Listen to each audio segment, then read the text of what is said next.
मित्रों, विश्वकर्मा पूजा के दिन ब्रह्मा जी के सातवें पुत्र विश्वकर्मा भगवान जी की पूजा आराधना की जाती है।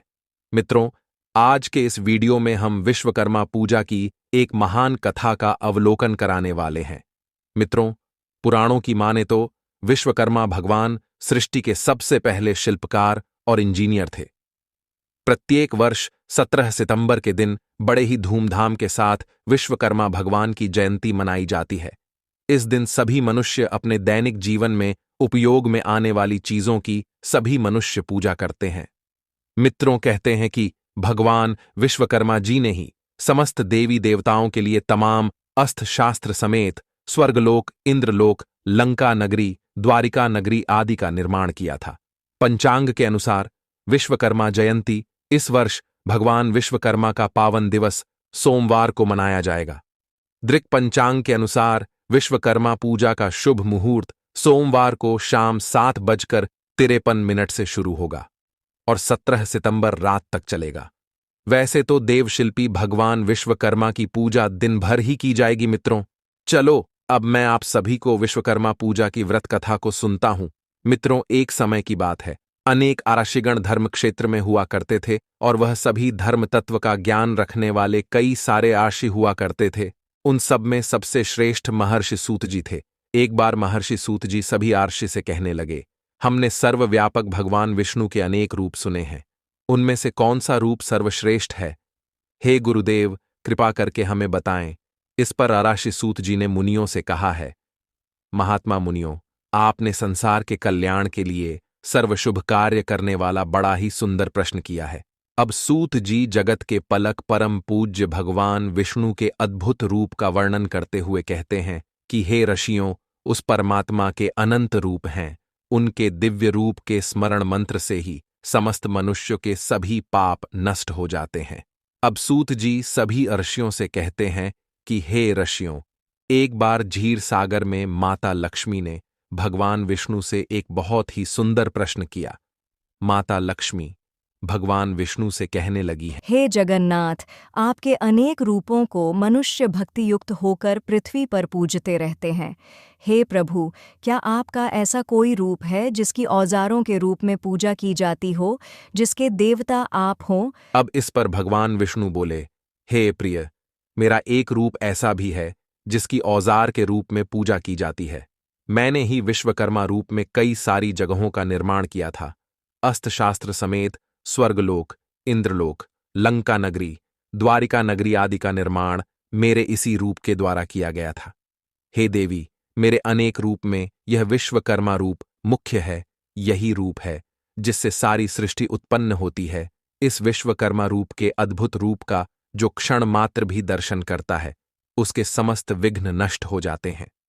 अब सूत जी कहते हैं कि हे ऋषियों, इस प्रकार लक्ष्मी जी को अपने दिव्य रूप का वर्णन करके त्रिलोक के भगवान विष्णु चुप हो गए। अब इधर सूत की बात सुनने के पश्चात ऋषियों ने सूत जी से पूछा, हे प्रभु, आपने यह दिव्य लक्ष्मी और भगवान विष्णु का दिव्य संवाद कैसे जाना? भगवान विष्णु के दिव्य रूप भगवान विश्वकर्मा किस प्रकार संसार में प्रसिद्ध को प्राप्त हुए और कैसे संसार ने इस रूप को जाना? तब सूत जी ने कहा, एक समय महर्षि अंगिरा, जिन्होंने हिमालय पर्वत के समीप गंगा तट पर एक बहुत ही बड़ा तप किया था। महर्षि अंगिरा गंगा तट के समीप गर्मी, ठंडी, जाड़ा और बरसात सभी ऋतुओं में एक समान रूप से तप करते रहे, परंतु आर्षि अंगिरा का मन सुखी नहीं था। वह गंगा तट पर कभी इधर तो कभी उधर इस प्रकार दौड़ते थे जैसे एक मृग इधर उधर भगता है। तभी आकाशवाणी हुई कि हे तपोधन, तू व्यर्थ ही श्रम करता है, तुझे तो सब पहले से ही मिला हुआ है। तुझमें जो कमी है वह है ज्ञान की, तू व्यर्थ ही तप कर रहा है। तेरी हालत अभी वैसी है जैसे लक्ष्य से कसा हुआ बाण अपने लक्ष्य को भेद नहीं सकता है, वही तेरी गति हो गई है। हे अंगिरा, तू एक काम कर, महान तेजस विश्वकर्मा भगवान संसार में प्रसिद्ध है। उनका पंचमुख और 10 बहु वाला महादेवा रूप सरस्वती और लक्ष्मी से भी ज्यादा पूजनीय है। हे अंगिरा, तू दिन रात ध्यान कर, अमावस्या के दिन सब्र के मौन को छोड़कर व्रत का आचरण कर और इस दिन विधि पूर्वक विश्वकर्मा भगवान की पूजा कर। अब इतना कहकर वह आकाशवाणी अंतर्ध्यान हो गई। इस प्रकार आकाश को गूंजा देने वाली वाणी को सुनकर अंगिरा मुनि बड़े ही विस्मय को प्राप्त हुए और भगवान का ध्यान करने लगे। श्री विश्वकर्मा जी का ध्यान करते समय उनके चित्त में शिल्प ज्ञान पर आधारित अर्थ सहित अथर्व वेद में प्रविष्ट हुआ अंगिरा मुनि ने विमान रचना आदि की अनेक शिल्प विद्याओं का रस अथर्व वेद के ज्ञान से आविर्भाव किया। अंगिरा मुनि को यह ज्ञान सिर्फ भगवान विश्वकर्मा का ध्यान करने से ही प्राप्त हो गया। अब सूत जी बोले, यह संसार विश्वकर्मा भगवान की कृपा से ही सुखी है, क्योंकि उनके बताए ज्ञान से ही नदी जगत बनता है। अंगिरा मुनि के ध्यान करने के बाद से ही भगवान विश्वकर्मा की पूजा की जाती है और तभी से ही विश्वकर्मा भगवान का मानसिक रूप संसार में प्रसिद्ध हुआ है।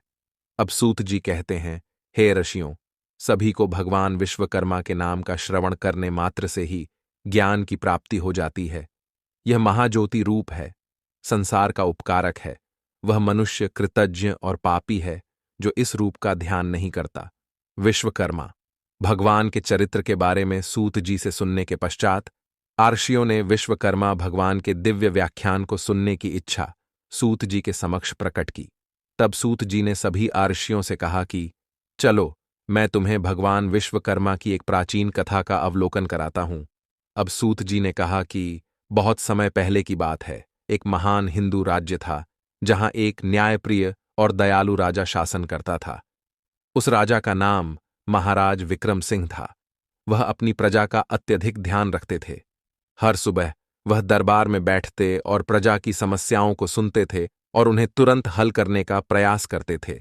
राजा अपने राज्य में सुख शांति बनाए रखने के लिए हर संभव प्रयास करते थे। उनके शासनकाल में हर कोई खुशहाल और संतुष्ट था। प्रजा उन्हें देवता की तरह पूजती थी।